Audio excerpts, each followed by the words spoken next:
जय Hind friend, India pride में आप सभी का स्वागत है।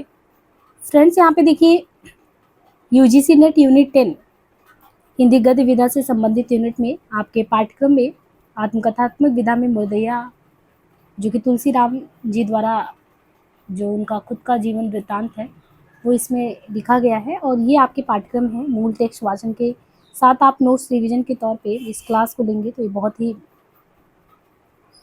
महत्वपूर्ण होगा आपके लिए। मीन्स आपकी तैयारी को बहुत अच्छा कर देगा। देखिए, इसमें महत्वपूर्ण तथ्यों को निकाल के दिया गया है और आप मूल टेक्स्ट वाचन जरूर सुनिए, इसके बाद ही इसको क्लास को लें। यहाँ पे देखिए तुलसी राम जी जो है मुर्दैया जो इन्होंने इनका है, ये तुलसी राम जी का जन्म देखे तो जन्म 1 जुलाई 1949 को आजमगढ़ यूपी में हुआ था। और दलित समुदाय में पैदा होने के चलते उनका बचपन जो है कथित मान्यता और बंधन से जूझने के साथ ही बहुत सारी सामाजिक कठिनाइयाँ थी, आर्थिक स्थिति भी खस्ता हाल थी। शुरुआत के जीवन में बहुत सारी मानसिक प्रताड़ना इन्होंने सहा, चाहे वो आर्थिक हो, सामाजिक हो, मानसिक हो, और वो चीज़ें साहित्य में भी दिखता है। किस तरीके से कष्ट, यातना और उपेक्षा को इस समाज को सहना पड़ता है। सामाजिक बंधनों पर जमकर हमला उन्होंने बोला जब वो उस लायक हो गए, और इस चीज़ को देखे तो उनके अचेतन पर महात्मा बुद्ध का गहरा प्रभाव था, जिसका एग्जाम्पल उन्होंने मुर्दैया और मणिकर्णिका जो दूसरा इसका पार्ट आता है आत्मकथा का, वो उसमें देखने को मिलता है। मणिकर्णिका का करके दूसरा आता है। 2 खंडों में बटी उनकी ये आत्मकथा अनूठी साहित्यिक कृति होने के साथ ही पूर्वी यूपी के दलित की जीवन की जो वृत्तांत समझने में बहुत ही सहायक सिद्ध होती है। और 60 और 70 के दशक में इस क्षेत्र में वाम आंदोलन की सरगर्मियों का भी जीवन खजाना है। जो भी विद्यार्थी यूजीसी नेट की प्रिपरेशन कर रहे हैं और 5 से 10 यूनिट वो कंप्लीट चीज़ें चाहते हैं, मूल टेक्स्ट वाचन के साथ नोट्स रिवीजन हो, बहुत अच्छी प्रिपरेशन हो, तो इस पे जो है आप इनरोल कर सकते हैं, मतलब यहाँ पे मैसेज कर सकते हैं। मंथली 1000 वाले में भी चार्ज करके आप पे कर सकते हैं, लेकिन अभी आपको ऐप पे 2500 में 6 महीने के लिए ये जो ओपन कर दिया जा रहा है।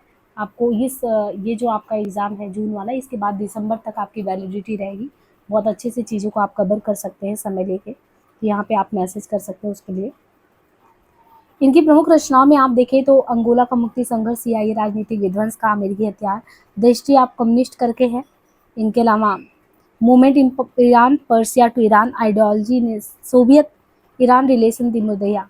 भूमिका में इन्होंने कहा कि जो मुर्दैया है वो हमारे गांव धर्मपुर आजमगढ़ की बहुउद्देशीय कर्मस्थली थी। कहाँ की? धर्मपुर आजमगढ़ की बहुउद्देशीय, यानी मुर्दैया इनके गांव धर्मपुर आजमगढ़ के बहुउद्देशीय कर्मस्थली रही है। चरवाहे से लेकर आप देखिए, चरवाहे से लेकर हरवाहे तक के सारे रास्ते वहीं से गुजरते थे।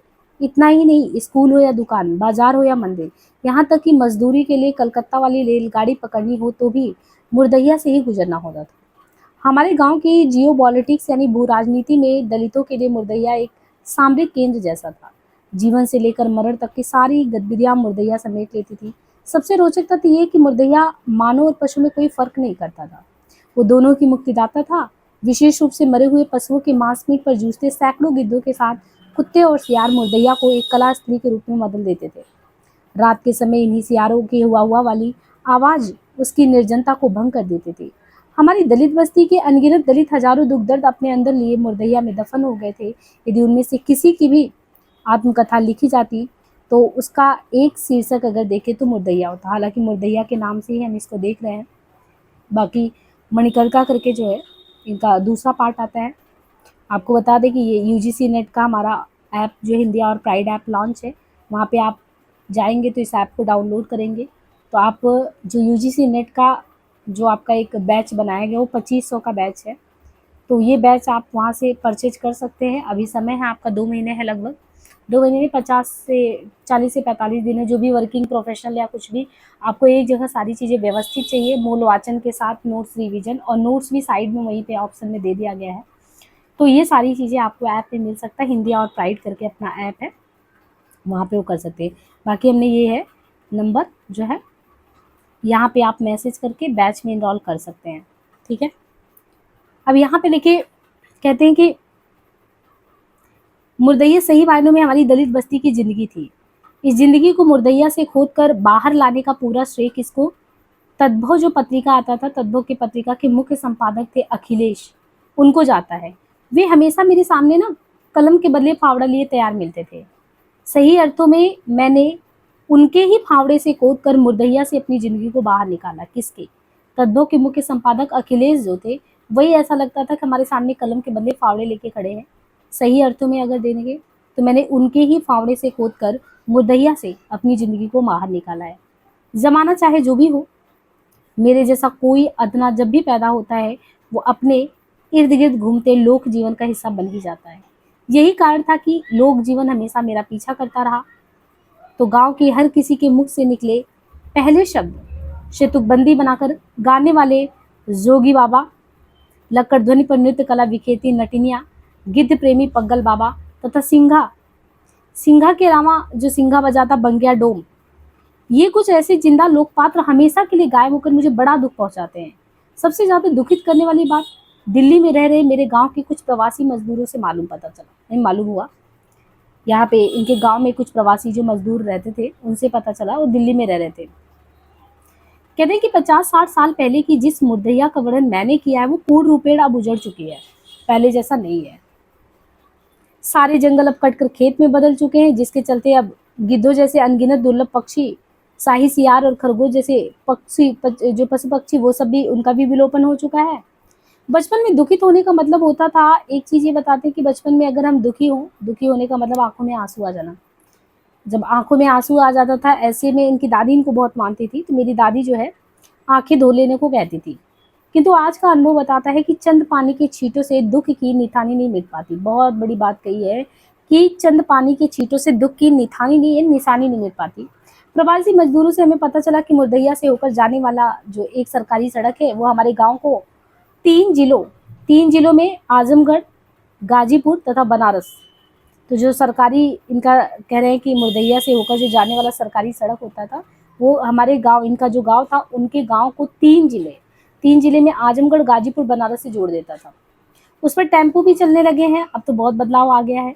जिस तरह हमारे गांव से बड़ी संख्या में मजदूरों का पलायन बड़े शहरों में हो चुका है, संभवतः मुर्दैया से सड़क निकल जाने के कारण वहां के भूत पिचासों का भी पलायन अवश्य हो गया होगा। जाहिर है अब पहले जैसी उनकी पूजा नहीं होती।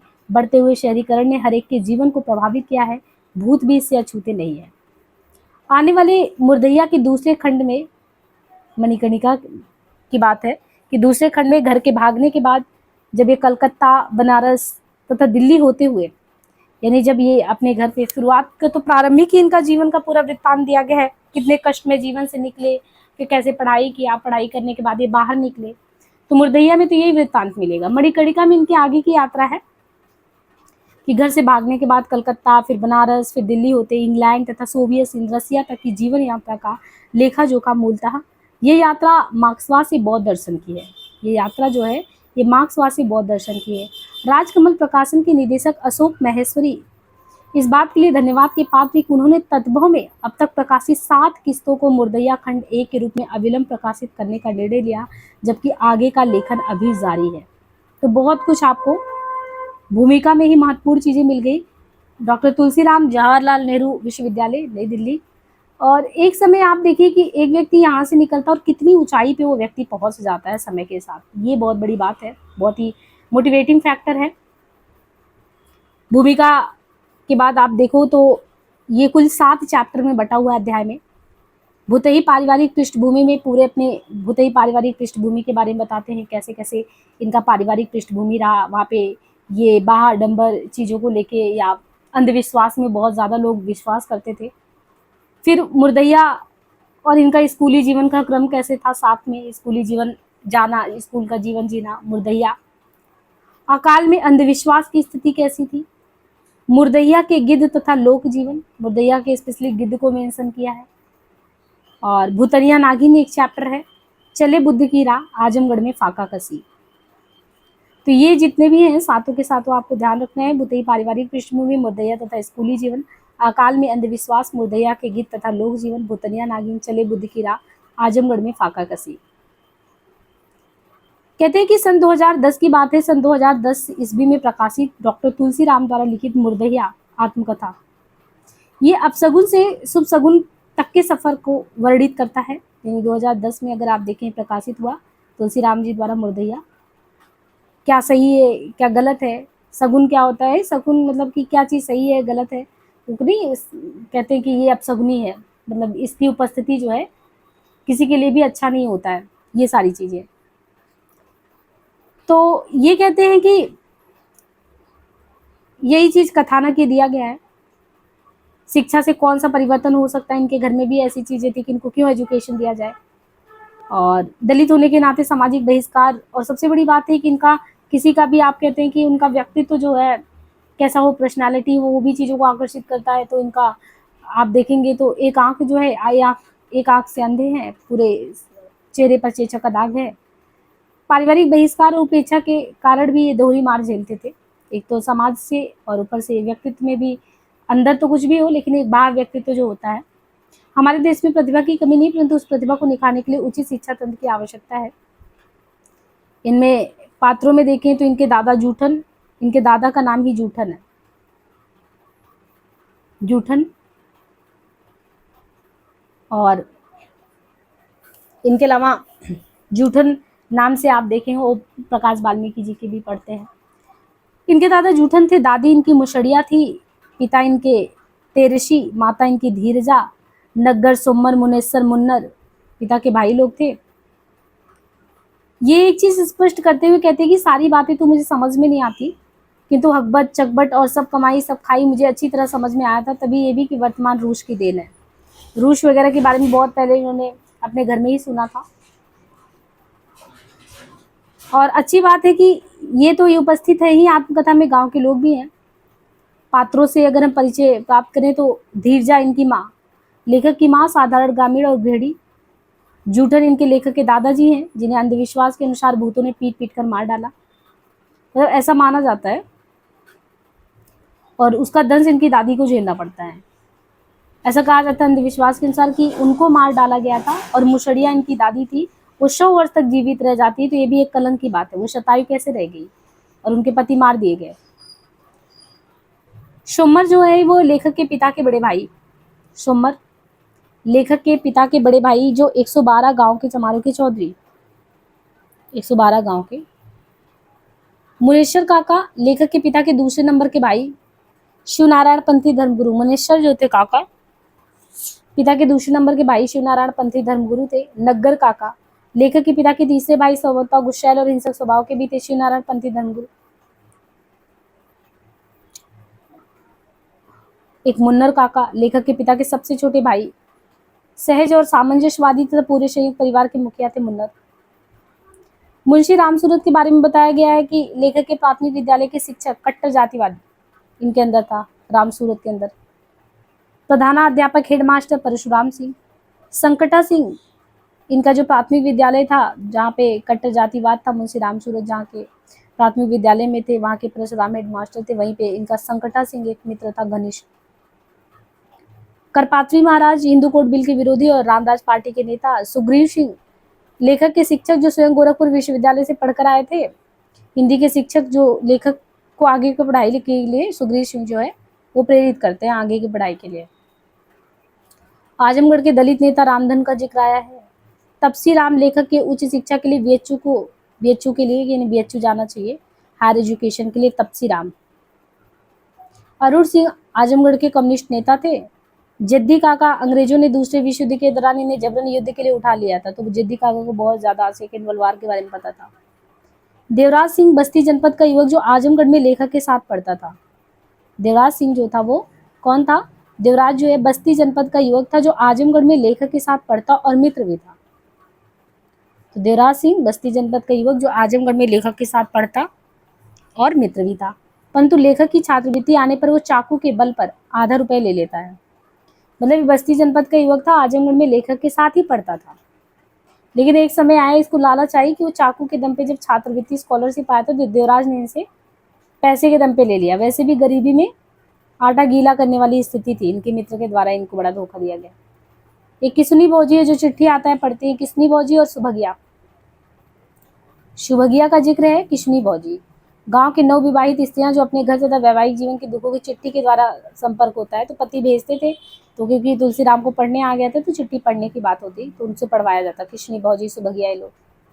बाकी बाबा हरिहर दास, जंगू पांडे, अमिका पांडे वो पंडित वगैरह जो जोशी वगैरह थे, रामसूरत लाल, बंसी पांडे, हरि सिंह, बलराम सिंह, परशुराम सिंह, निरंजन पांडे, विसर्जन पांडे, बलराम सिंह, संकटा सिंह, यमुना पांडे, रामजीत, मुन्नीलाल, मुरली सिंह, चंद्रजीत यादव, सुरजन राम, शोफी नट, ललिती, पौहारी बाबा, बकिया, डोम, मुसाफिर लाल, राम खिलावन मामा, सुभगिया, जलंधर, विश्राम, तफसीराम, सुग्रीव सिंह, जोखू, सतिया, मिसिर बाबा, यदुनाथ, बाबूराम।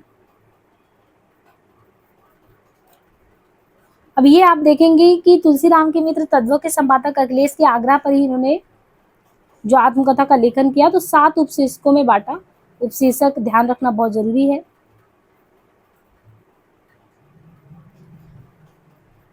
अपने जीवन वृत्तांत के संदर्भ में क्या क्या इनका पता चलता है कि इस अध्याय में आप देखेंगे जो पहला अध्याय होगा भूतई पारिवारिक पृष्ठभूमि। पहले ही अध्याय में कहते हैं कि लेखक ने जो दलित समाज का अनपढ़ होने के कारण कैसे अंधविश्वास का प्रभाव उन्हें बढ़ता गया और इस पक्ष का मार्मिक चित्रण है और जिसका एक तरीके से दादा नहीं रह गए तो वो चीज दादी के ऊपर लगता। हत्या रात के समय खेत की रखवाली करते समय ऐसे हुआ कि रात को तुलसीराम के दादा जो है वो जूठन खेत की रखवाली कर रहे थे और हत्या हो गया। लेकिन गांव में अंधविश्वास के चलते खबर फैल गई कि भूत ने तुलसीराम के दादा को मार दिया और मुशड़िया उनकी दादी सताई कैसे रह गई। जब ये 3 साल के थे तब चेचक की महामारी आई थी, उन पर चिकित्सीय इलाज हो नहीं पाया।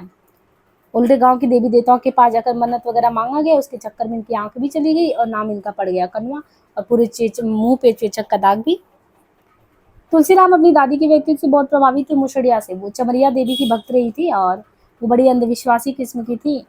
इनके दादा परदादा गांव के ब्राह्मण जमींदारों के खेतों पर बंधुआ मजदूर का काम करते थे। तुलसीराम की दादी जो थी उनके द्वारा मृत जानवरों के खाल निकलवाने का वर्णन बहुत विस्तार से इन्हें बताया जाता था, कैसे इनके यहाँ पे इनके काश में जो है मृत जो जानवर है उनसे खाल निकाला जाता था। दलितों द्वारा मृत जानवरों का सुखाया गया मांस, जो सूखा हुआ मांस होता था, ये क्वेश्चन आ सकता है। सूखे हुए मांस को डांगर कहते थे और डांगर जो था जो मृत जानवरों का सूखा हुआ मांस होता था डांगर, वो खाना बंद करने के अभियान का जिक्र हुआ है। यहाँ तक इनके यहाँ गांव में और सारे संबंधों में ये भी कहते हैं कि अवैध यौन संबंध और डांगर खाने संबंधी मामलों पर भी जाति पंचायत वगैरह बैठ जाते, विचित्र मामले आते। जाति से अगर प्रताड़ित कर दिए जाते थे इनके यहाँ पे निकाला, जैसे जाति से निकाल दिया गया तो सुअर भात भोज का आयोजन करते थे। तुलसीराम के घर के सदस्य अनपढ़ होने के कारण वे अंधविश्वासी थे, वे भूत पिचास पर विश्वास रखते थे। उनके देवी देवताओं को सुअर के बच्चों की बलि चढ़ाई जाती थी। मतलब घर का एक अंधविश्वास का माहौल था। तो जैसे होता नहीं कि आपने वो चीज़ इसमें भी देखा होगा धरती धन्ना अपना में कि बलि चढ़ा दो, देवी देवता के सुअर की बलि चढ़ाते थे। अपने परिवार के बारे में भी लिखा, हमारा परिवार संयुक्त रूप से बेहद होने के साथ साथ वास्तव में एक अजायब घर जैसा था। भूत प्रेत देवी देवता संपन्नता विपन्नता सकुन अपसकुन मान अपमान न्याय अन्याय सत्य असत्य ईर्ष्या द्वेष सुख दुख सब कुछ था, एक ही चीज नहीं था, एजुकेशन नहीं था। और जब दूसरे उस पे आते हैं अपने उपशीर्षक मुर्दैया तथा स्कूली जीवन में, तो इस शीर्षक में लेखक ने अपने स्कूल जीवन की चर्चा की कि उनके पिता ने गांव के ब्राह्मण से ज्योतिषी दिखाकर वे अमिका पाड़े थे, उनसे कहा कि हमारे बेटे को देख लो, किस दिन इनको पढ़ाने के लिए भेजे। लेखक को करीब 7 किलोमीटर की दूरी और 3 नालों को पार करें, 7 किलोमीटर डिस्टेंस पे इनका स्कूल है और बीच में 1 2 3 नाले पड़ रहे हैं, पार करके वो जाते। स्कूल जाने पर लेखक को स्कूल के बच्चे जाति के आधार पर अपमानित करते, उन्हें बाहर बैठ के पढ़ना पड़ता, चमरकिट कहते। ये सब बच्चे के मन में बहुत पहले से ही जो है वो बैठ जाता है, गंभीर चोट करता है। एक प्रसंग का जिक्र करते हैं कि उस समय की शिक्षा व्यवस्था कितनी भ्रष्ट थी कि उनको पास कराने के लिए घूस देना पड़ता, 2 रुपया घूस दो, और घूस नहीं दिए तो फेल। अच्छी बात ये थी कि इनका मैथ बहुत अच्छा था। जैसे आपको एक साहित्य की डायरी अब पढ़ा रहे थे तो केशव का गणित बढ़िया था वहाँ पे, ऐसे ही तुलसीराम जी का गणित अच्छा था, विशेष रुचि थी उसमें। और इनकी दादी बहुत मानती थी, पैसे वैसे बचा के दी थी इनको पढ़ने वढ़ने के लिए भी।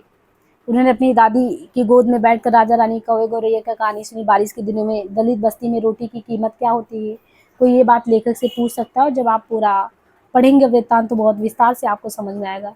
दलित बस्ती में एकमात्र पढ़ा लिखा छात्र यही थी, जिस कारण उनकी बस्ती में दूर दराज से आए पद पढ़ने के काम भी करते। 1975 में गदर के 100 वर्ष जब हो गए तब ऐसा अंधविश्वास फैल गया कि महामारी होने वाली है। लेखक के गांव के लोग उल्कापात को भूत का भ्रमण, जैसे उल्का पिंड गिरता है ना, तो उसको भूत का भ्रमण मानते हैं।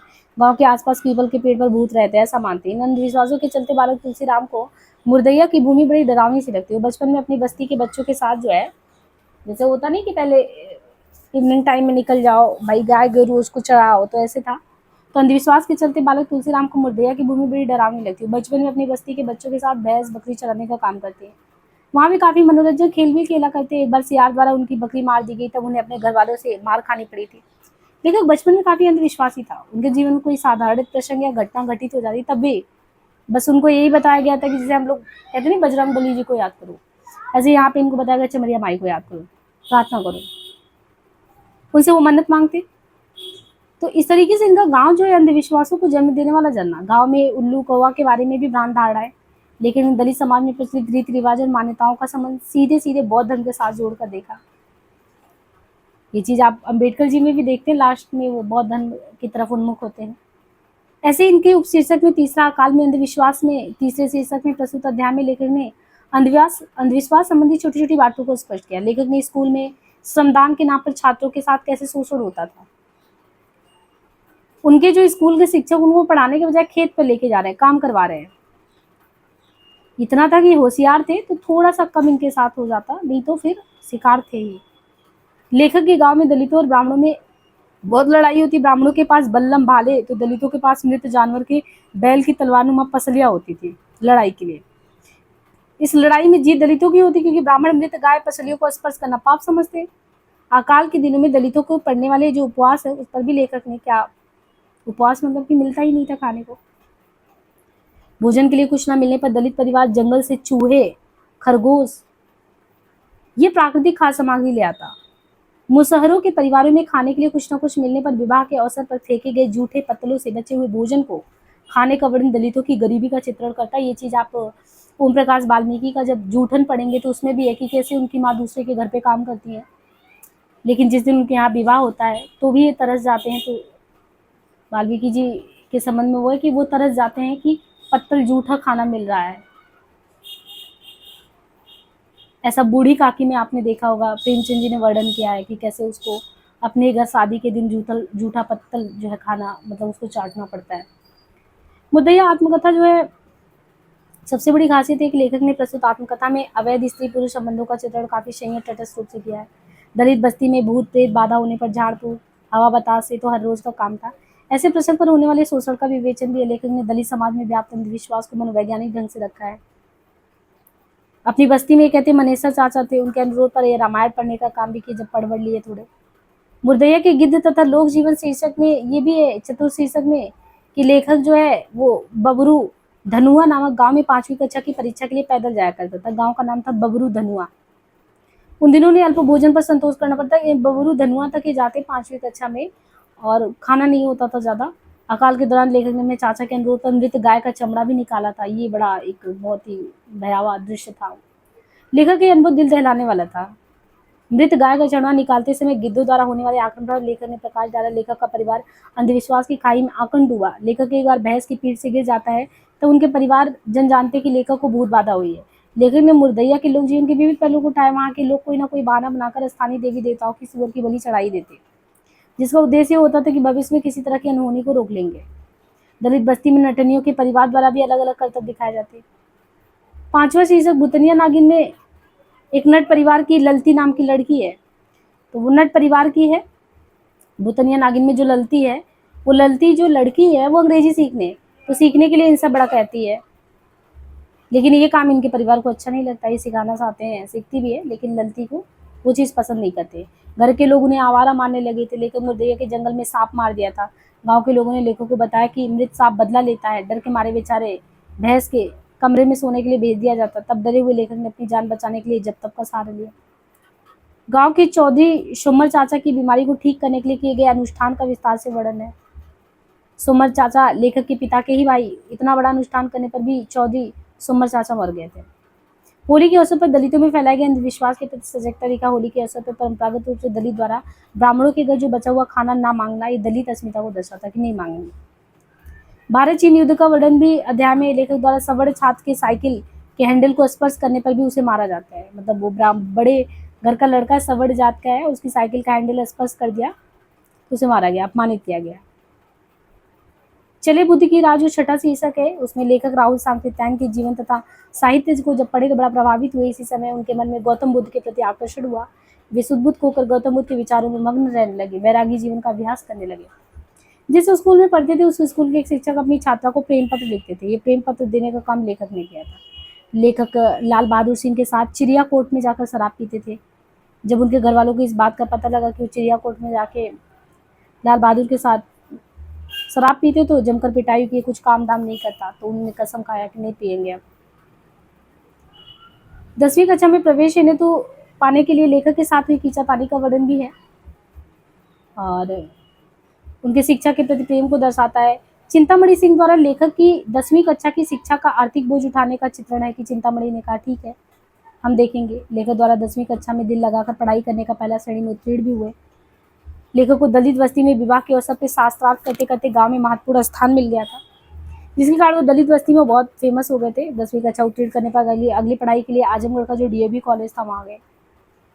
वो अच्छा एक यात्रा आगे का भी है, जब आप मणिकर्णिका में भी देखते हैं। तो आजमगढ़ में फाका कसी शीर्षक में लेखक ने अपने महाविद्यालयी शिक्षा की चर्चा की। वहाँ दलित छात्रों के छात्रावास में प्रवेश संबंधी अड़चनों पर भी लेखक ने प्रकाश डाला। डीवी कॉलेज में आरएसएस द्वारा किया जाने वाला जातिवाद लेखक जो बेबाकी के साथ स्पष्ट करते वहाँ के जातिवादी परिवेश उभर कर उन्होंने वो कॉलेज ही छोड़ देने का फैसला किया। लेखक ने रेल द्वारा बिना टिकट यात्रा करके कई स्थानों को घूमा भी। लेखक ने छात्रावास प्रबंधन विवाद के कारण दलित छात्रों को होने वाले उपवासों का चित्रण किया। अपने मित्र के साथ नर्तक का नाच गाना देखने जाते वहां पर एक व्यक्ति द्वारा दोनों को मार पड़ती। देवराज सिंह लेखक का मित्र, जब उसे पता चलता कि लेखक के पास स्कॉलरशिप के 162 रुपए की धनराशि आई जहाँ पे ये डीबी में पढ़ते थे, तब वो उन्हें बहलाफुश आकर वहां से 81 रुपए छीन लेता है। इस प्रकार आजमगढ़ निवास के दौरान लेखक के जीवन में भी उतार चढ़ाव है कि पैसा आया और वो भी गया। तो कुल मिला के तुलसीराम द्वारा ये जो लिखा गया है, मुर्दैया तुलसीराम का अगर देखें तो पैतृक जन्म गाँव, ये यहाँ से यात्रा दिल्ली तक रही, दिल्ली तक। और फिर तुलसीराम का जन्म एक अति सामान्य दलित परिवार में हुआ था। यहाँ से यहाँ तक पढ़ाई करके आगे बढ़ना, एक आंख से काने रहना, दलित, दूसरी और विकलांगता, तो ये बहुत बड़ी बात थी उनकी यात्रा। सारी चीज़ें हैं इसमें, पूरे परिदृश्य को लिया है, भूत प्रेत, जादू टोना, बार बार अपमानित होना, बचपन से जिद्दी नजर आना, इसी कारण विविध वादों और वो बहुत दर्द भरा सारी चीज़ें हैं। फिर अंबेडकर के विचारों पर चलने लगना, बौद्ध धर्म के विचारों को आत्मसात करना, ये सारी चीज़ें जो है इनके जीवन में रहा है। अब हम एक एक करके अध्याय को देखेंगे तो चीज़ें बहुत अच्छे से क्लियर होगा। हम पुनः आपको बता दें कि जिनको भी बैच में एडमिशन लेना है वो यहाँ से कांटेक्ट करके ले सकते हैं। तो 2010 में आत्मकथा आया, जन्म से लेकर आपको इस वाले पार्ट में जन्म से लेकर आजमगढ़ में पढ़ाई तक की घटना और इसे भारतीय ग्रामीण परिवेश और लोक संस्कृति का अवलोकन 7 उपशीर्षक में हमने बटा देख लिया। परिवार के संबंध में कौन कौन है, जैसे नग्गर, सुम्मर, मुन्नर इनके चाचा ही थे। बाकी जूठन और मुशड़िया दादी, तेरसी पिता, धीरजा माँ, महंत बाबा हरियरदास नाम रखने वाले इनके नग्गर, सुम्मर, मुन्नर। और इन्होंने सारी चीज़ें बताई कि जीवन से लेके सारी चीज़ें कैसे मुर्दैया में चीज़ें होती थी और फिर क्या हुआ आगे। अब पारिवारिक पृष्ठभूमि में आए तो इन्होंने पहले ही उसमें बताया, पहले शीर्षक जो भूतई पारिवारिक में, मूर्खता मेरी जन्मजात विरासत थी।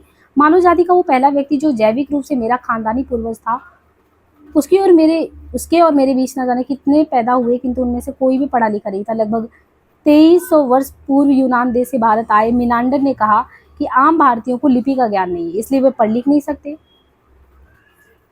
दादाजी एक दिन खलिहान में रात को सोए हुए थे कि कहते हैं कि कोई ईसाई संतरित भूत लाठी लेकर आया और उनके दादाजी को खूब पीटा। उनका नाम जूठन था, वो उनका मृत्यु हो गया। ऐसे भूतय वातावरण में किसी शिशु का जन्म आजमगढ़ जिले के धर्मपुर नामक गांव में 1 जुलाई 1949 को हुआ था। तो उसके आप देखो शुरुआत ही कैसे हो रहा है ना। अब इनकी दादी मुशड़िया वो 100 वर्ष की जिंदा रह गई। लोगों का कहना था वो कौवे की मांस खाई थी इसलिए जिंदा रह गई। दादी कहती थी कि महीने के किसी पक्ष के त्रयोदशी के दिन मेरे पिताजी का जन्म हुआ था, इसलिए उनका नाम तेरसी पड़ गया। अब देखिए पिता का नाम, कि दादी कहती थी कि महीने के किसी पक्ष के त्रयोदशी के दिन मेरे पिता का जी का जन्म हुआ, इसलिए उनका नाम तेरसी पड़ा। मेरी माता का नाम धीरजा था। पिताजी को मछमरवा के रूप में उस क्षेत्र में पौराणिक ख्याति मिली थी, वो मछमरवा थे। बाद में मेरी माँ ने मुझे बताया कि जिस चारपाई पर मैं पैदा हुआ उसके नीचे तुरंत पिताजी ने गांव स्थित पोखरी से एक जिंदा मछली पकड़कर डाल दिया था, तो मछमरवा हो गए। जब मैं पैदा हुआ तो पिताजी मुझे अपनी गोद में लेकर गांव से करीब 1.5 किलोमीटर दूर एक शिव मंदिर, जिसे शेरपुर कुटी कहते थे, पहुंचे और मंदिर के महंत बाबा हरिहर दास से आशीर्वाद देने के लिए विनती की कि आशीर्वाद दे दीजिए हरिहर दास से। बाबा हरिहर दास बड़े उदार पुरुष थे, उन्होंने मुझे जीवित रहने का आशीर्वाद देते हुए मेरा नाम तुलसी रख दिया। तो बाबा हरिहर दास ने जब इनके पिता जो है वहां से गए और शेरपुर कुटी, तो महंत बाबा हरिहर दास से आशीर्वाद, और इस तरीके से बड़े उदार पुरुष थे, तो मेरा नाम तुलसी रखा। कहना था कि तुलसी राम राम भक्त था, ये लड़का भी बड़ा होकर तुलसी राम के राम भक्त होगा। मुझे जीवित रखने की प्रक्रिया में पिताजी स्वयं एक कट्टर शिव भक्त हो गए थे कि वो जीवित रह जाए बस। उन्होंने घर के पास ही तो पिता ने इनके एक नया पीपल का पेड़ लगा लिया, उसकी पूजा भी शुरू कर दी। और ये इतना ही नहीं, शनिवार के दिन जो है वे पीपल पर जल चढ़ाते और शाम को घी का दिया। अब जब मैं 3 साल का हुआ, गांव में चेचक की महामारी फैल गई। 3 साल के जब हुए लेकर, तो गांव में जो है चेचक की महामारी आई। मेरे ऊपर उसका गहरा प्रकोप पड़ा। चेचक से मैं मडासन हो गया। घर में स्थानीय ग्रामीण देवी देवताओं की पूजा शुरू हो गई। उस समय गांव में दलितों के अलग देवी देवता होते थे जिनकी पूजा सवर्ण नहीं करते थे। हमारे गांव में भी इसी तरीके से चमरिया माई और डी बाबा, हमारे गांव में भी चमरिया माई और डी बाबा दो ऐसे ही देवी देवता थे जिनकी पूजा दलित करते थे। इन दोनों को सुअर और बकरी की बलि दी जाती थी। बलि के अलावा इन्हें हलवा, सुहारी, पूड़ी, धार तथा पुजौरा भी चढ़ाया जाता था।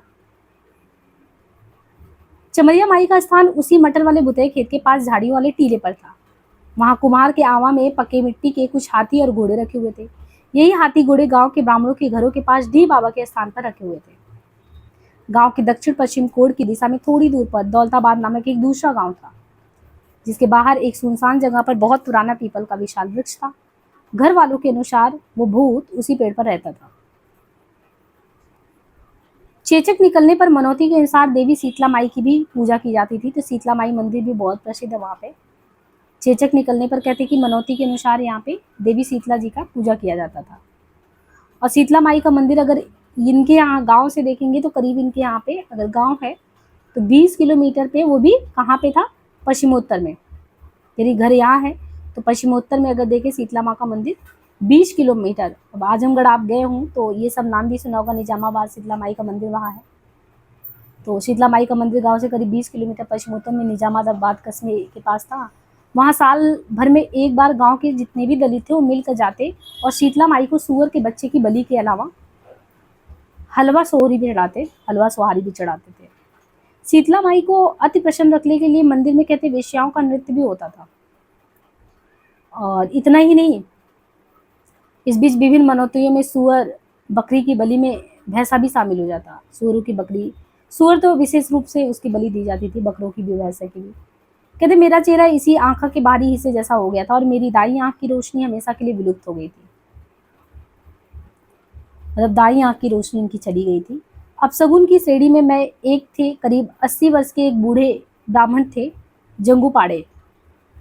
तो वो जग्गू पाड़े जो थे वे जीवन पर्यंत कुंवारे रह गए थे, जग्गू पाड़े। तो आमतौर पर एक पंडिताइन निर्वंश विधवा थे। अब अपने 5 भाइयों में कहते कि मेरे पिताजी जो थे 5 भाई में सबसे छोटे थे। सभी का एक संयुक्त परिवार था जिसमें छोटे बड़े लगभग मिला के 50 हो जाते थे। मैं उस भारी भरकम संयुक्त परिवार का एक छोटा सा सदस्य था। पिताजी के बीच वाले कटु हृदय भाई का नाम क्या था? बीच वाले थे नग्गर। नग्गर जो थे बीच के, वो यदि घर में किसी बात से नग्गर नाराज बहुत होते थे। नग्गर नाराज होते, खाना पीना छोड़ देते। एक तरह से नग्गर नाराज होकर खाना पीना छोड़ देते और वो गादी वादी अनसर पे पूरे बैठ जाते। कांसे या फूल नामक धातु उनके दोनों बेटे भी सही अर्थ में इस आतंक के उत्तराधिकारी थे। मुझसे वो कहते उंगली गिनवाते। इस संदर्भ में मैं दावे के साथ ये कह सकता हूँ कि इस धुंधली गिनती की परीक्षा से उत्पन्न पीड़ा मेरे जीवन की पहली मानसिक पीड़ा थी। अशुभ अपशुगन वाली पीड़ा की अनुभूति देश से आई। इन्हीं पीड़ाओं में मेरा सारा बचपन विलुप्त हो गया और मैं अल्पायु में ही बहुत ही संवेदनशील बन गया ये सारी चीजों को देख के। कहते मेरे पिताजी अक्सर ये कहा करते थे कि यदि हरवाही छोड़ दूंगा तो ब्राह्मण हत्या का पाप लगेगा। इनके पिता कहते कि अगर मैं जो ये करता हूँ, अगर हरवाही करना छोड़ दूंगा तो ब्राह्मण हत्या का पाप लगेगा। माँ मजदूरी करती थी, हमारा संयुक्त परिवार एक अजायब घर की तरह था। पिताजी के सबसे बड़े भाई जिनका नाम सोमर था, 12 गाँव के चमारों के चौधरी थे, सबसे बड़े थे 12 गाँव के। अब इस तरीके से 12 गाँव की चौधरी के समक्ष जो समस्याएं लाई जाती, उनमें 2 मामले बड़े विचित्र ढंग से सुलझाए जाते थे। इनमें से एक मामला होता था किसी युवती के गांव के किसी अन्य व्यक्ति के साथ यौन संबंध या उसका बिन विवाह गर्भवती हो जाना। दूसरा था किसी चमार द्वारा मरे हुए पशु गाय, बैल या भैंस का मांस खाया जाना। 2 चीजें 12 गांव के चौधरी के संबंध जो भी सामने समस्याएं आती, उनमें एक मामला होता था किसी युवती का गांव के किसी अन्य व्यक्ति के साथ यौन संबंध या उसका बिन विवाह गर्भवती हो जाना। दूसरा था किसी चमार द्वारा मरे हुए पशु गाय, बैल या भैंस का मांस खाया जाना। मांस काटने का काम कौन करता था? पाया महिलाएं करती थी। मरे हुए इन पशुओं के मांस को डांगर कहते हैं, डांगर।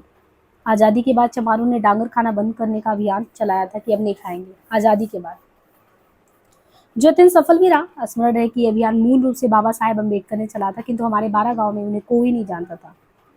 मतलब ये मूल रूप से अगर देखिए, ये जो बाद में कह रहे हैं अभियान ये चलाया गया था मूल रूप से, तो बाबा साहेब अम्बेडकर ने चलाया था, लेकिन इनके 12 गाँव में उन्हें कोई नहीं जानता था, बल्कि जगजीवन राम इनके यहाँ बड़े फेमस थे। 12 गाँव में से किसी भी मामले के आने के बाद बुलाई गई पंचायत हमारे घर के सामने स्थित जो कुआं था, कुआं के काफी बड़े चबूते पर बैठ के वो सारी चीजें पंचायत होती थी। लगभग लेखक बताते हैं कि 5 साल की उम्र से ही रस्सी की गांठ जलाने की मेरी नौकरी पक्की हो गई थी। क्या करना है? रस्सी की गांठ जलाना है। कुजाती, सुअर भात, बर्तन, बोला बोला सीताराम। 1960 के दशक से धीरे धीरे ये परंपराएं विलुप्त होने लगी। 60 के दशक से धीरे धीरे परंपराएं विलुप्त होने लगी। पिताजी के दूसरे नंबर वाले भाई का नाम मुनेश्वर और तीसरे गुस्सैल नग्गर, दूसरे मुनश्शर। ये दोनों उत्तर प्रदेश में प्रसिद्ध शिव नारायण पंथ के धर्मगुरु थे।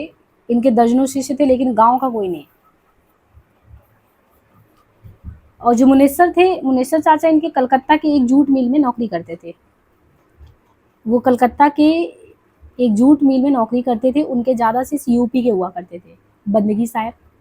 हमारे घर में शिव नारायण पंथ की परंपरा में साल में 3 अवसरों पर समारोह होता था। शिव नारायण पंथ की परंपरा में साल में 3 अवसर पर इनके यहाँ समारोह होता था, जिसमें बड़ी संख्या में चेले होते थे।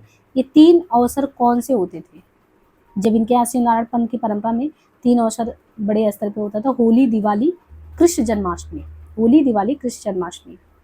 इन समारोहों को गादी लगाना कहा जाता था। गादी, यदि भी हमारे परिवार में कोई पढ़ा लिखा नहीं था, किंतु घर में ना जाने किस भाषा में लिखी हुई एक हस्तलिखित पांडुलिपि जो थी, वो लाल कपड़े में रखी हुई थी, जिसे अन्यास कहा जाता था कि रात भर शिव नारायण के भजन गाए जाते, बीच में कबीर के भी भजन होते।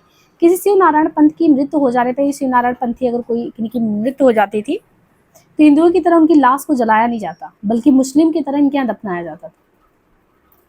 तो ये चीज़ बता रहे हैं कि जब हमारे यहाँ परिवार में कोई पढ़ा लिखा नहीं था, इस भाषा में लिखी हुई हस्तलिखी लाल कपड़े में, जिसे अन्यास कहते हैं, रात भर शिव नारायण के भजन होते, बीच में कबीर के भी भजन, शिव नारायण पंथी की मृत्यु हो जाती, क्योंकि मानते भी थे, इनके यहाँ 2-2 लोग मानते थे।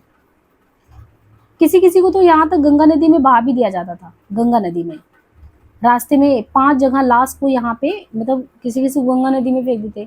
रास्ते में 5 जगह लाश को जमीन पर रखे कि विशेष भजन गाया जाता था, जिसे परवाना कहते थे।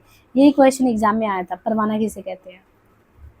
तो जगह लाश को जमीन पर रखे कि विशेष भजन गाया जाता है, जिसे परवाना कहते थे। बहुरी तेरई, परवाना। 5 जगहों पे लाश को रखते और गंगा नदी में भी बहा देते, मुस्लिम की तरह दफनाते भी थे, तो परवाना था, भजन गाना परवाना।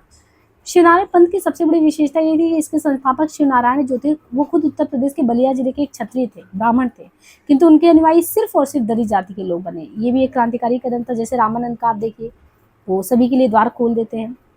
शिवनारायण पंथी बन जाने पर उस व्यक्ति को गुरुमुख कहा जाता था। पिताजी के इनके चौथे बड़े भाई का नाम मुन्नर था। समन्वयवादी किस्म के व्यक्ति थे मुन्नर। इसी विशेषता के कारण उन्हें परिवार का मालिक बनाया गया था, मुन्नर को। पुजैया में भतुआ का तोड़ा जाना संभवतः नरबली का प्रतीक होता था। पुजैया के दूसरे दिन दलित बस्ती के सभी लोग मिलकर एक बहुत बड़ा सुअर खरीद कर लाते थे और उसकी बलि चढ़ाई जाती थी। सुअर रात के समय ही गोफार में आते थे, हिगना राहटा में।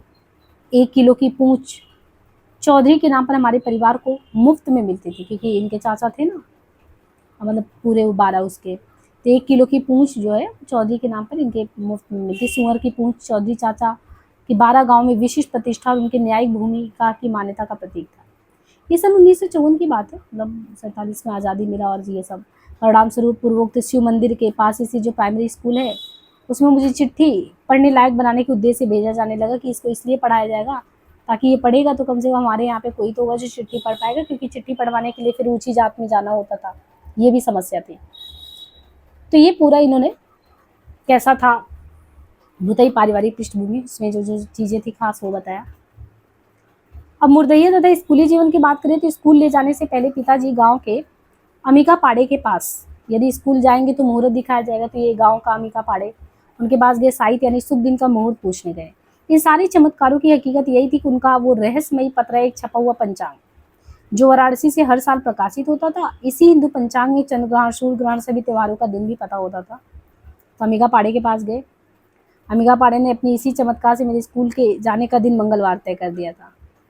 हिंदू रीति से आषाढ़ का महीना मंगलवार दिन कर दिया। उसी पूर्वोक्त जो है शिव मंदिर के पास इसी स्कूल का नाम था प्राइमरी पाठशाला शेरपुर कोटी। पहले दिन स्कूल पहुंचा तो नाम लिखते हुए अध्यापक मुंशी राम सूरत लाल मिले। उन्होंने पिताजी से पूछा कब पैदा हुआ। जवाब मिला 4-5 साल पहले बरसात में। मुंशी जी ने तुरंत बरसात का मतलब 1 जुलाई 1949 समझ लिया। हमेशा के लिए ये हो गया। हमारी पहली कक्षा में कुल 43 बच्चे थे, जिनमें 3 लड़कियां थी और 40 लड़के, 3 लड़कियां। पहली पंक्ति रोल नंबर 1 से शुरू होकर 13 पर समाप्त। शेष 2 पंक्तियों में इसी क्रम में 15-15 बच्चे। मेरा नाम और स्थान पहली कतार में रोल नंबर 5 के साथ होता था। इन 13 बच्चों में मेरे अलावा चिखुरी 13 बच्चे जो शुरुआत के 5वें नंबर पे ये थे, बाकी तो 15-15 का वो था, 3 ही लड़कियां थी। 13 बच्चों में मेरे अलावा यानी इनको छोड़ दे तो चिखुरी, रमजू, बाबूराम, यदुनाथ, मुल्कू, रामकेर, दलसिंगार, जग्गन, रामनाथ, बिरजू, बाबूलाल, मेवा, इतने लोग थे, 12 और। पहले दिन कक्षा में मुंशी जी ने सिखाया कि जब हाजिरी के लिए नाम पुकारा जाए तो उठकर खड़ा हो जाना और बोलना कि उपस्थित मुंशी जी, ये समझाएगा, यही करना है तुमको क्लास में आके। इसके बाद दूसरा पाठ पढ़ाया गया कि पेशाब लगने पर खड़ा होकर क्या करना है, दाएं हाथ की सबसे छोटी उंगली दिखाना है, पटरी पोचारा चुल्ला। कक्षा के अन्य बच्चों की अपेक्षा में काफी देर से क ख ग ये सीख पाया, लेकिन एक विद्यालय में इनके क्लास में एक लड़का था संकटा सिंह, वो मदद करता था। संकटा सिंह इनके गांव के पूरब में करीब 3 किलोमीटर दूरी स्थित बारी गांव पड़ता था। वो बारी गांव के एक बड़े क्षत्रिय जमींदार का बेटा था। ये भी बड़ी बात है कि दोस्ती किससे हुई थी, एकदम विपरीत। संकटा सिंह ये निम्न जात के, वो सबसे सवर्ण में। संकटा सिंह इनके गांव के 3 किलोमीटर दूर स्थित बारी गांव के बड़े क्षत्रिय जमींदार का बेटा था। संकटा सिंह ने मुझे एक मंत्र भी सिखाया था, ताले के पानी पताले जो शेर, भरे दुधिया मोरे में आजो। ताले के पानी पताले जो शेर, भर दुधिया मोह में आजो। कक्षा 2 में जाने के लिए मुंशी जी ने हर बच्चे से 2 रुपया लिया। पस कराई होता था, पास करने का घोष। ये 2 रुपया मुझे बड़ी मुश्किल से घर से मिलता था। कक्षा 5 को हमेशा हेडमास्टर जी पढ़ाते थे, हेडमास्टर जो थे प्रिंसिपल वो पढ़ाते थे कक्षा 5 को। इस तरह हमारे स्कूल में कुल 5 अध्यापक थे इनके यहाँ। अब वो मुंशी राम सूरत लाल, बंसी पाड़े थे, हरी सिंह थे, बलराम सिंह थे, परशुराम। हेडमास्टर परशुराम थे, 5वीं क्लास को पढ़ाते। मुंशी राम सूरत थे, बंसी पाड़े, हरी सिंह, बलराम। एक बार कक्षा 3 की बात है, कक्षा 3 में मेरे घर वालों ने 2 रुपया पास कराई देने से मना कर दिया। ये तो 2 रुपया पास कराई भी लग रहा है, वैसे भी पैसे की समस्या है, 2 रुपया और दो। तो 2 रुपया पास कराई देने से मना कर दिया कि नहीं मिलेगा, पास हो चाहे नहीं। अब परिणाम स्वरूप मुंशी जी ने मुझे फेल कर दिया। ये खबर बाबू साहब, बलराम, एक ये भी है 5 मास्टर में। बाबू साहब बलराम को जब मालूम हुआ तो उन्होंने मुंशी जी को बहुत डांटा। इसका एकमात्र कारण ये था कि मैं कक्षा 3 में पहुंचते पहुंचते उस स्कूल का सबसे तेज विद्यार्थी बन गया था। विशेष रूप से गणित में मुझे बहुत रुचि थी। यद्यपि उन दिनों भी सरकार ने दलितों की फीस माफ कर दी थी, फिर भी हर महीने 2 पैसा हमें चुकाना ही पड़ता था। अन्य सभी सवर्ण छात्रों की फीस प्रति माह 54 थी और लोगों को 54 देना पड़ता था। यहाँ पे बताते कि गवर्नमेंट एक्टिव थी तब, दलितों की फीस माफ कर दी थी, लेकिन फिर भी 2 पैसा वो पास कराई तो देना ही पड़ता था। उस समय भारत में वर्तमान मुद्राओं का प्रचलन नहीं हुआ था। रुपया आना तथा पैसा चलता जो इंग्लैंड के शासनकाल के वही थे। 6वां पैसा डब्बल 1 रुपये वाला चांदी का सिक्का आज के रुपए वाले सिक्के से काफी बड़ा तथा मोटा वजनी था, जिस पर रानी विक्टोरिया का चित्र भी बना होता था। इस सिक्के को हमारे गांव के दलित विस्टोरिया कहते थे। मेरी बुढ़िया दादी के पास उक्त विस्टोरिया वाले 37 सिक्के न जाने कितने वर्षों से भरकी में रखी थी वो। दादी मुझे खेलती थी गुंटू मुट्टू, राजा रानी, अवेली, पोखरा खनौली। ये बच्चों को बचपन में अगर आपको किसी ने झुलाया हो, पैर पे ऐसे पैर को मोड़ लेते हैं, उस पे बैठा लेते हैं और फिर वो कहते हैं घुंटू मुंटू में राजा रानी आवली, पोखरा खनौली, पोखरा के तीरे तीरे इमली लगावे। ये चीज़ आप लोगों ने अगर बचपन में महसूस किया हो, अक्सर दादा दादी ये खेल खिलाते हैं। ये इनके साथ भी हुआ है। कड़ा कड़ा कौआ नेपाल के बेटौआ, नेपाल गईले दिल्ली, उठाई के लेवले बिल्ली, खिलावा कौआ। दादी से भी मुझे सुनाया करती थी, उसने ऐसा ही एक और खेल मुझे सिखाया था जिसे अक्का बक्का कहते थे। अक्का बक्का भी हम लोगों ने वो चीज़ किया है। ये रानी राजा रानी वाला भी सुना हुआ है। तो ये कहते हैं कि अक्का बक्का भी कहते थे। इधर धीरे धीरे दादी तेज बुखार के कारण मड़ासन हो गई। घर में लोग विचार करने लगे कि कफन आदि की तैयारी करनी चाहिए। इसी बीच गांव में एक हिंगुआरा आया था। हिंगुआरा यानी हींग बेचने वाला। वो गाता है, जगलू के माई काम धंधा बंद करा, हींग के पैसा खर्रे करा। जगलू के माई काम धंधा बंद करा, हींग के पैसा खर्रे करा। हिंगवारे ने मुन्ना चाचा से कहा कि दादी को तुरंत अस्पताल ले जाए, अन्यथा मर जाएंगी। उस समय हमारे गांव से करीब 7 किलोमीटर दूर बरहलगंज नाम का छोटा सा बाजार था। उसके पास एक 2 कमरे वाला छोटा सा अस्पताल था। हिंगुहारा जो है देखने में पुराने कांग्रेसी नेता सीताराम केसरी के बड़े भाई जैसा लगता था। एक जोगी हमारे गांव में आते थे। जाति से वो नुनिया थे। उनका असली नाम रामजीत था। उनकी सबसे बड़ी एक अति रोचक विशेषता ये थी जोगी की कि उनके सामने जिस किसी भी व्यक्ति के मुंह से जो भी पहला शब्द निकलता था, वे उसी शब्द से 3 सत्र वाली कविता तत्काल गढ़ देते थे। जैसे समस्या पूर्ति भातेंदु जी के काल में होता था, वैसे विचित्र शैली में। जैसे किसी के मुंह से निकल गया जोगी बाबा, वे तुरंत गाना लगते, जैसन कहता बाड़ा जोगी, वैसन बढ़ता बाई रोगी। बरहलगंज का बकिया डोम देखने में बिल्कुल करिया भुजंग सा लगता था। बंकिया डोम सिंघा नामक वाद्य यंत्र जो था वो बजाने में अद्वितीय था। सिंघा को ही संस्कृत साहित्य में तूर्यनाद भी कहते हैं। मदारी वाले मदारी वाले मारे गुंडन से नजरिया गोरिया अबड़ा पुलवा पर ठाणी। मारे गुंडन से नजरिया गुरिया अबड़ा पुलवा पर ठाणी। तो गांव के बच्चे झूम उठते इस पे।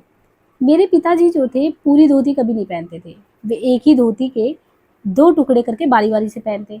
जाड़े में ऐसी दुर्दशा पर सवेरे होती दलित बच्चे धूप में बैठ कर क्या गाते थे, अर्जुन भीम नकुल सहदेवा, ओढ़त लुगरी विधवत लेवा। जाड़ा भगाने के लिए हम सभी बच्चे एक और गाना गाते थे। मतलब एक तो ये हो गया अर्जुन भीम नकुल सहदेवा, ओढ़त लुगरी विधवत लेवा। दूसरा एक और भी गाते थे, दऊ दऊ दऊ घम करा सुगवा, सलाम करो तोहरो बलकवन के जड़वत हो। सुभगिया की चिट्ठी के संबंध में बताया कि जब ये थोड़ा पढ़ लिखे थे, तो सुभगिया की चिट्ठी ये घटना सन 57 के जाड़ों की है, जब मैं तीसरी कक्षा में पढ़ रहा था। सुभगिया हमारी बस्ती में रहने वाली जलंधर नाम बूढ़े दलित की जवान बेटी थी। जलंधर की बेटी बड़ी सुंदर थी। कुछ महीने पूर्व उसका गौना विश्राम नामक, मतलब सुभगिया का गौना जो आया था, ये विश्राम नामक एक ऐसे युवक के साथ हुआ था जो कलकत्ता के सियालदह स्टेशन के आसपास घोड़ी की तरह उसको खींचने वाला ठेला रिक्शा चलाता था। इस ठेले को बंगाल में टाना रिक्शा भी कहते थे। और जेठ के महीने में गांव वापस आकर सुभगिया को कलकत्ता ले जाने की बात कर रहा था, और वही चिट्ठी में लिखा था। किंतु चिट्ठी की अंतिम 2 पंक्तियां सुनते ही सुभगिया पर कहर टूट पड़ा। इन्होंने ऐसा पढ़ के सुनाया था। उस चिट्ठी के अंत में लिखा था, उनके पति जो थे विश्राम, उन्होंने लिखा, लिखता हूँ खत खून से स्याही ना समझना, मरता हूँ तेरी याद में जिंदा ना समझना। अब उसको लगा कि वो मरवर गए। जब इन्होंने चिट्ठी बांची तो इनको पढ़ा भी लताड़। चिट्ठी राम मुहूर्त के पड़े गए घर ही कि भाई ये इन्होंने क्या पढ़ दिया, और सुभगिया रो रही है। फिर चिट्ठी लेके इनके चाचा गए राम मुहूर्त के यहाँ। तब उन्होंने बताया कि भाई ये ऐसे है। सन 57 का ये वर्ष भारत के लिए 2 महत्वपूर्ण घटनाओं के चलते बड़ा चर्चा में रहा। पहली घटना भारत का दूसरा आम चुनाव, दूसरी सन 57 के गदर की 100वीं वर्षगांठ। आम चुनाव और 100वीं वर्षगांठ था 57 का, और ये 100 साल। हमारे क्षेत्र के तमाम ब्राह्मण उस समय के 2 बैलों की जोड़ी चुनाव चिन्ह वाली कांग्रेस पार्टी के कट्टर समर्थक थे। हमारे गांव के ब्राह्मण भी कांग्रेस के ही समर्थक थे। ब्राह्मणों के मुखिया थे यमुना पांडे। ब्राह्मणों के कौन थे? यमुना पांडे थे। मेरे पिताजी बड़े धार्मिक होने के कारण हमेशा पूर्वक बाबा हरिहर दास, जिन्होंने नाम रखा था, उससे बड़ा धार्मिक विदौर को ही वोट करते थे। मुन्नर चाचा जो थे, इनके मुन्नर चाचा, वो तो नेहरू के पक्ष में थे, भक्त थे मुन्नर नेहरू के। वे कांग्रेस को तथा घर के गांव के अन्य लोग प्रजा सोशलिस्ट, बड़ा बिखरे बिखरे थे सब। तो और लोग प्रजा सोशलिस्ट को, जिसका सबसे बड़ा कारण ये था कि उसके उम्मीदवार का चुनाव चिन्ह झोपड़ी होता था। मुन्नर चाचा जो थे वो मुरली सिंह की गांजा दोस्ती के परिणाम स्वरूप उनके माध्यम से काफी खबरें लेकर आते थे, और रात में कोड़ा तापते समय सबको बताते। अंततः मुन्नर चाचा हमारी बस्ती के असली राष्ट्रीय नेता बन गए थे। मुन्नर से बड़ी जानकारी मिलती थी। राष्ट्रीय नेता बन गए थे गली के, राजनीति में सभी उनका लोहा मानते थे। मेरे पिताजी प्राय कहा करते थे, अधपेटवा खाना बिरही बोल किसी के लिए सहना मुश्किल होता है। इसी चुनाव के दौरान हमारी दलित बस्ती में एक दिन आजमगढ़ के दो कम्युनिस्ट नेता चंद्रजीत यादव और सुरजन राम पार्टी के लिए आए। चंद्रजीत और सुरजन राम आए थे। हसिया गेहूं की बाली और छोटे छोटे छपे वाले लाल कार्ड पे बच्चों का, यानी उसको बांट रहे थे। हसिया गेहूं की बाली छपा था, छोटे छोटे वो। मोटर गाड़ी का गाना था, हे हो सवरिया जो जहियो बजरिया तो लहियो सुनरिया खादी की जय बोलो महात्मा गांधी की। मुड़कटवा बाबा धोकर कसवा बाबा लकड़ सुधवा बाबा। महापंडित राहुल सांकृत्यायन का गांव कनैला था। मेरा धर्मपुर एक के भी है जैसे मरने पर 50 के मरने की अफवाह उड़ जाती है, एक मरा तो 50। दादी ये भी कहती थी कि महामारी में मरने वाली औरतें नागिन बनकर घूमती हैं। दादी मुझे अक्सर याद दिलाती थी कि किसी झाड़ी झंखार से गुजरते हुए जय राम जमेदार जरूर दोहराते जाना। जय राम में जय राम जमेदार। मैं दादी की सारी बातों को इस धरती के अकाट के अंतिम सत्य मानता। जब मैंने काफी बड़े होकर महाभारत पढ़ा था तब जाकर ये गुत्थी सुलझ पाया, वो भी ये जानने पर कि पौराणिक वीर अर्जुन के पौत्र राजा परीक्षित के बेटे का नाम जन्मेजय था, जिन्होंने सांपों को मारने का एक सर्पयज्ञ कराकर उन्हें हवन कुंड में जला दिया था। तभी से धरती के सारे सांप जन्मेजय के नाम हुए। सुनते ही अपनी जान बचाने के लिए भाग जाते। जन्मेजय ने सांपों से क्रुद्ध होकर इस सर्पयज्ञ को इसलिए कराया था क्योंकि तक्षक नाग के काटने से उनके पिता परीक्षित की मृत्यु हो गई थी। अभी इनको पता ही नहीं था, जब बड़े होके महाभारत बहुत सारी चीजें होती हैं बचपन में बताई गई होती है। सारे जो अवधारणाएं आपके तब टूटते हैं जब आप बड़े होके बढ़ते हैं। अच्छा, इसके पीछे ये कारण रहा होगा। तक्षक नाग के काटने से उनके पिता की मृत्यु हुई थी। हम बच्चे जानवरों को चरने के लिए छोटे छोटे पेड़ों पर चढ़कर लखनी अथवा ओल्हा पाती नामक खेल खेलने लगते। चौधरी चाचा के सबसे छोटे बेटा का नाम सौबरन था। लखनी और ओला पाती नामक खेल खेलते और चौधरी चाचा के सबसे छोटे बेटे का नाम सौबरन था। मेरी कक्षा के कहते कि सहपाठी मुल्कू ने एक दिन अपने गांव हनौता से बड़े बेर लेके आए थे। बेर यानी बड़े बड़े बेर के फल लाए थे। मुल्कू एक बेर खाते खाते उसका बीज भी अचानक घोट लिया। मैंने दादी को बताया कि लगता है इन्हीं जुगनुआ के पिताजी ने परसा के भूत का दिया जलाना समझ लिया था। शायद ये मेरे जीवन की पहली बुद्धिवादी तरगड़ा थी। इनके सहपाठी मुल्कू लेके आए हनौता से बड़े बड़े बेर खाते समय उसका बीज अचानक घोट लिया। तो मैंने दादी को बताया था कि लगता है इन जुगनुओं को पिताजी ने ही परसा के भूत का दिया जलाना समझ लिया था। शायद ये मेरे जीवन की पहली बुद्धिवादी तरकड़ा थी। पलास के कुछ बीज जिन्हें दादी टेशुल कहती थी। पलास के बीज पेट के कीड़ों को मारने की एक अचूक दवा थी। एक सींग में वो शाही नामक जानवर की सूखी अतड़ियां पेटियां भी रखती थी। इनकी दादी क्या क्या चीजें रखती थी जिससे पेट दर्द तुरंत बंद हो जाता था कहते। अब दालचीनी और इनके अलावा बांस का सीका पीस कर ललाट पर लगाने से कहती, दालचीनी अगर बांस का सीका पीस कर लगाओगे तो ललाट पे सिर दर्द भी बंद हो जाता। दादी इस तरह एक वैद्य भी थी। दादी द्वारा दवाएं तथा पैसे यहाँ तक कि सुई डोर भी सीने में रखती थी।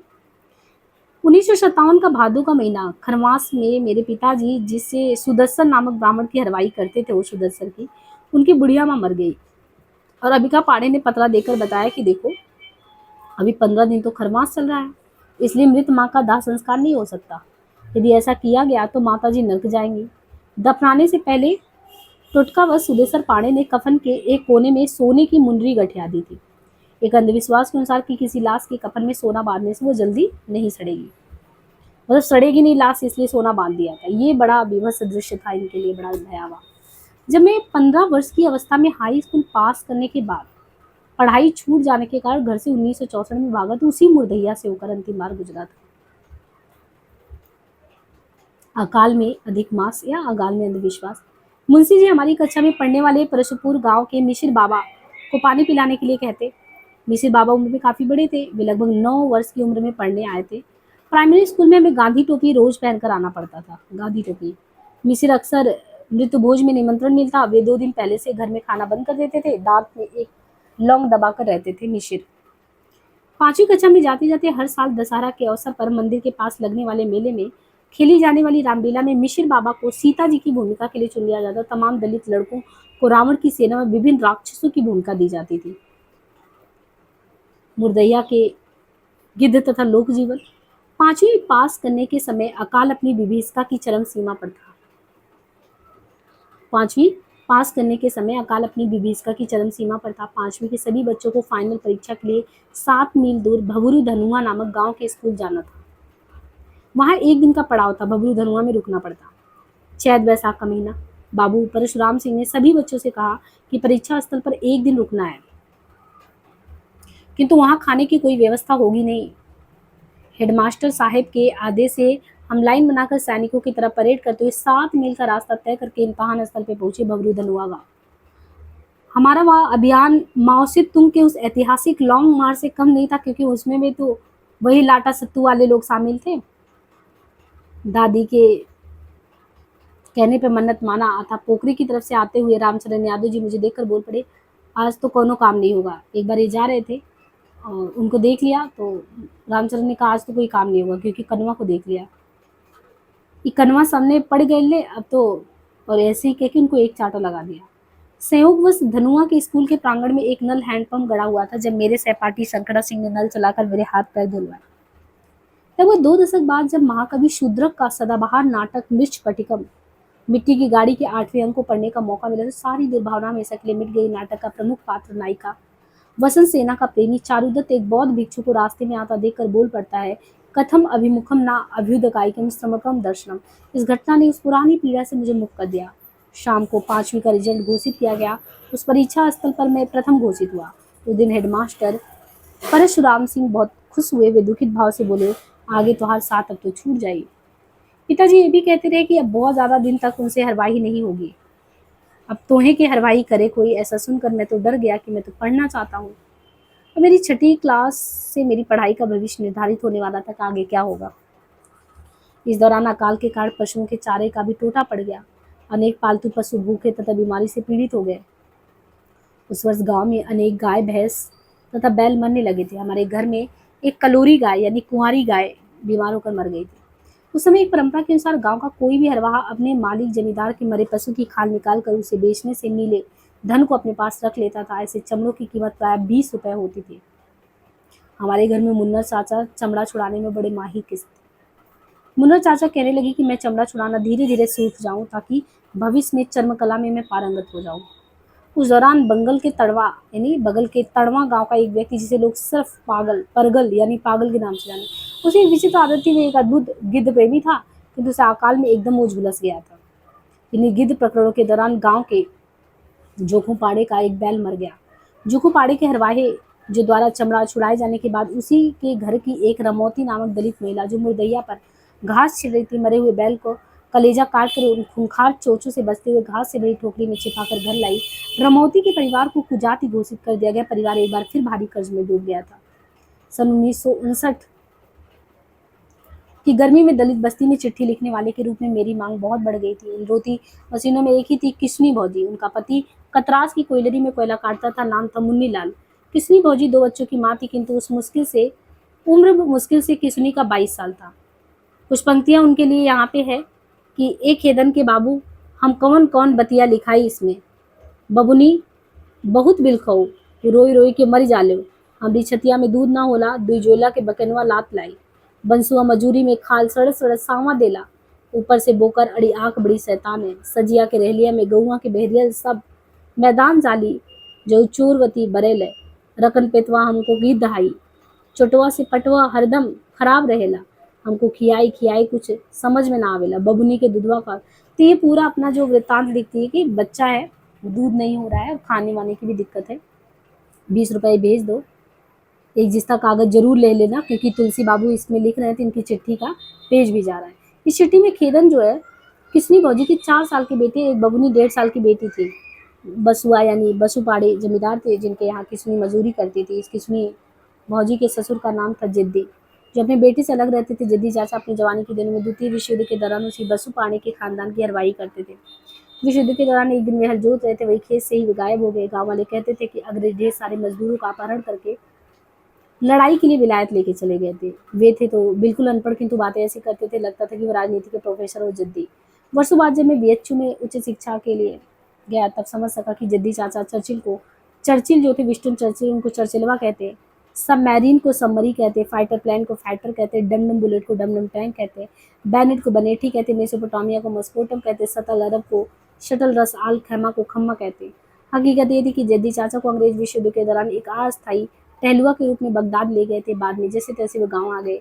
वास्तविकता ये भी थी कि जद्दी चाचा का मूल नाम लुरखुर था, किंतु बगदाद पहुंचने पर किसी अंग्रेज अफसर ने उन्हें सिया मुसलमानों के लोकप्रिय उपनाम जद्दी के नाम से पुकारना शुरू कर दिया। वो वहीं उनका प्रचलित नाम हो गया। बंसू की बकरी चोरी के आरोप में जद्दी चाचा 5 रुपए घूस देकर पुलिस से छुटकारा पाए थे।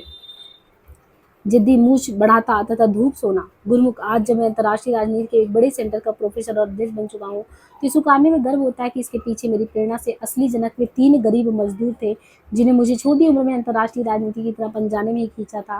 वो थे मुन्नर, सोनई, जद्दी। जद्दी चाचा थे, सोनई थे, मुन्नर। एक दिन मैंने चिखुरी के साथ ढेर सारा आम तोड़ने की योजना बनाई। चिखरी के साथ उसी पेड़ से करीब 250 गज की दूरी पर पत्तू मिसिर का घर था। उन्हें देखकर चिखरी तुरंत भागकर मुदैया की तरफ गए। मैं पेड़ पर काफी ऊंचाई पे था, इसलिए नीचे नहीं उतर के संयोग से उन्होंने मेरे लटकते हुए पैर को देख लिया। इसे देखते ही जयसुद्ध बाबा की, जयसुद्ध बाबा की कहते हुए पत्तू पेट के बल जमीन पर गिर पड़े। अक्सर लोग निचंट दोपहरी में अकेले पोखरे पर जाने से बहुत डरते थे। संयोग बस पत्तू मिसिर मेरे लटकते पैर को शुद्ध भूत का पैर समझ बैठे। अंत 2 घंटा पोखरे पर शुद्ध बाबा को उन्होंने मुर्गे की बलि तथा नीम के पेड़ की जड़ में एक बोतल शराब की आहुति देकर अपने इस भूतय मनोरोग से छुटकारा पाया। इसी बीच गांव में कलकत्ता से एक चिट्ठी आई। संयोगवश हमारे घर पड़ोस में रहने वाले फेरू काका से उसकी मुलाकात हो गई। फेरू काका ने कहा कि चिट्ठी तुलसिया को दिखाई जाए। पूरा पता यूँ लिखा था, पावबल मुर्गीदास गांव, धरमपुर, थाना चिरैया कोट, जिला आजमगढ़। मेरे गांव से एक बलमू नाम का एक अनाथ दलित युवक बचपन में ही भागकर कलकत्ता चला गया था। बलमू वास्तव में कलकत्ता जाकर बलमू अपने नाम के आगे रविदास जोड़ दिया था। वे कलकत्ता के बिलिया घट्टा इलाके में बनानी दास नामक एक बंगाली दलित महिला की बाड़ी में रहते। उसी ने बलमर वादिदास का हालचाल जानने के लिए एक साधारण सी चिट्ठी लिखी थी। बंगाली होने की वजह से बनानी दास ने पाव बलमू रविदास के बदले तोड़ मरोड़ कर पावबल मुर्गीदास लिख दिया था। 5वीं कक्षा के बाद पढ़ाई का विकराल दानव अनिश्चितता की स्थिति में मेरे सामने आ गया। कोई रास्ता मिल जाने की तलाश में मैं अपने ननिहाल आजमगढ़ के प्रसिद्ध गांव तरवा चला गया। तरवा जब गए यहाँ ननिहाल में, तो आज तरवा इसलिए भी प्रसिद्ध क्योंकि भारतीय राजनीति में मुलायम सिंह के गर्भ संकट मोचक ठाकुर अमर सिंह भी उसी गांव के रहने वाले हैं। जिस समय मैं अपने ननिहाल पहुंचा, शायद अमर सिंह भी उस समय 5वीं पास रहे होंगे। हमारे नाना के घर के ठीक सामने मुश्किल से 1 फलांग की दूरी पर तरवा थाना स्थित था। एक विशाल बिल्डिंग थी जिसका रंग लाल था। दूर से देखने में बड़ी डरावनी सी लगती थी। स्वतंत्रता आंदोलन के दौरान इस थाने को फूंकने की कोशिश भी हुई थी। इस क्षेत्र में स्वतंत्रता आंदोलन का गोल नेतृत्व तेज बहादुर सिंह नामक एक प्रख्यात कम्युनिस्ट नेता ने किया था। उन्होंने वर्षों तक भूमिगत रहकर काम किया था। इस क्षेत्र पर उनका विशेष प्रभाव था। बाद में चलकर जब मैं इंटरमीडिएट में पढ़ रहा था, तो तेज बहादुर सिंह के संपर्क में आया। उनका भी मेरे ऊपर गहन प्रभाव था। इस समय तरवा थाने से बोहरीपुर की तरफ एक सड़क बनाने का काम चला था। तरवा के अनेक दलित मजदूर सड़क बनाने में लगे हुए थे। इनमें मेरे राम शरण मामा भी थे। मुझे एक आना मिलता था पढ़ाई के लिए। मैं हताश रह गया। लगभग 15 दिन तक ननिहाल में रहकर मैंने अनेक नज़ारे देखे। मेरे नाना के गांव के दलितों में एक खानदानी परंपरा ये थी कि जेठ के महीने में हर साल वर्षा की पूर्व संध्या पर लोग बारी बारी से सुअर भात की दावत देते थे। नाना के ही एक पटीदार घूरा दफला बजाने में माहिर थे। मेरे पिताजी भी नाच के लिए एक मेला घुमनी 2 रुपए में ढूंढ लिया लाए थे। चील, हाथ, खून, ताजा गोबर। वर्षा की इस आस के बीच जुलाई 1959 में आगमन मेरी चिंता को धक्का। बड़ी मुश्किल से दादी की जिद पर मुझे 4 आना मिला, जो 6ठी कक्षा में नाम लिखाने की फीस थी। ये चवन्नी इस बात की गारंटी थी कि अब 6ठी से लेकर 10वीं तक की पढ़ाई का मार्ग खुल गया। 6ठी में अंग्रेजी पढ़ाने वाले मास्टर कौन थे? मुशाफिर लाल। मेरी बस्ती के बदलू और बलराम 2 ऐसे हरवाहे थे जो शाम के समय काम से वापस आने पर सीधे मेरे पास आते थे और मुझे हमेशा अंग्रेजी बोलने के लिए कहते। प्राइमरी स्कूल में मेरा जो स्थान गणित के लिए था, वही बात अंग्रेजी के लिए हो गया। सावन आते ही नागपंचमी की आहट पाकर चुड़ियारी में गांव गांव घूमकर कजरी विधा गाने लगी। एक दिन छल कैले हो तो मरारी सुनिए बन के आई लोग चुड़ियारी में। अब जो चिट्ठियां मुझसे लिखवाई जाती थी, उनमें किसनी भौजी जैसी युवतियों द्वारा ऋतुवर्णन थी शामिल था। उनके अर्थ वैसे ही होते जैसे पद्मावत में वहाँ कभी जासी की पंक्तियां, बरसे मघा झकोर झकोरी मुर्दो न छुए जसोरी। उस समय हमारे स्कूल में बहुत बड़ा मेला लगा हुआ था। उस समय जहानागंज ब्लॉक के एक मशहूर विरहा गायक थे, जो अपनी गायन शैली में विकास कार्यक्रमों में शामिल किए गए थे। उनका नाम जयश्री यादव था। अब कल्याण पंचवर्षीय योजना से हरा भरा खेत, कल्याण पंचवर्षीय योजना से गीत। अकाल के दौरान वन शादी विवाह के समारोह एक बार फिर पुनः जागृत हो गए। हल्दी की रस्म तथा मटमगरा के गीत दलित बस्तियों में गूंजने लगे। सोने की थारी में ज्योना परोसो राम, ज्योना न ज्यो हमारे बलमा। मेरे ननिहाल तरवा के एक चचेरे मौसा थे, जो एक बड़े हाजिर जवाब स्वांग यानी मस्खरे, उनका एक गीत जिनकी कुछ पंक्तियां यहाँ हैं। हरिजन जाति से है दुख भारी हो, जेकर खेतवा दिन भर जोतली, वो है देला गारी हो दुख भारी। उन्हें वही हरवाहे नर्तक गा गा कर अपनी नृत्य कला को बेहद आकर्षक बना देते। उदाहरण के लिए, मन हो जवान मोर बलमा लड़कैया, ऐसे ही पति के बूढ़े होने की शिकायत करती युवती का विरह इस लोकगीत में प्रस्फुटित होता। कैसे सपरी हो भैया कैसे सपरी, मिलल हमके बुढ़वा भतार। भैया कैसे सपरी। सरकार अंग्रेजी डॉक्टरों को ग्रामीण क्षेत्रों के कस्बाई दवाखाने भेजने लगी तो दलित उनसे इलाज कराने नहीं सकते, इसलिए वे अपने लोकगीतों में इन डॉक्टरों का मजाक उड़ाते। बीमार बकरियों के माध्यम से उड़ाने लगते, जैसे हे डकारा बाबू बीमार भेली बकरी, संजिया के चरी की ऐली खेतवा में लतरी, हे डकार बाबू बीमार भेली बकरी। 3 महीने बाद तिमाही इम्तहान होने वाला स्कूल मास्टर ने 4 आने इम्तहान की फीस मांगी। मैंने अपने घर के मालिक मुन्नर चाचा से फीस की मांग की, इस पर उन्होंने खींच कर बोल दिया कि ससुरा सब इम्तिहान के बदले पैसा ले जाए कि नोनियानिया के पकौड़ी खिलैला। तो एक लड़की से नोनियानिया के पकौड़ी। मुन्नर चाचा की ये बात मुझे बड़ी गहराई से छू गई। अंत में मैं घर से भागने का ठान लिया। टेनिका का ट्रेन के बारे में बताया। संध्या होने वाली थी, मेरी भूख चरम पर थी। हल्दी मऊ सरौना में गन्ना चूसा। वहाँ पहुँचते ही गोकुल भैया के ससुराल वाले खाना खाकर सो गए। एक मोटी रोटी और कुछ कुर्मी का साग खाया।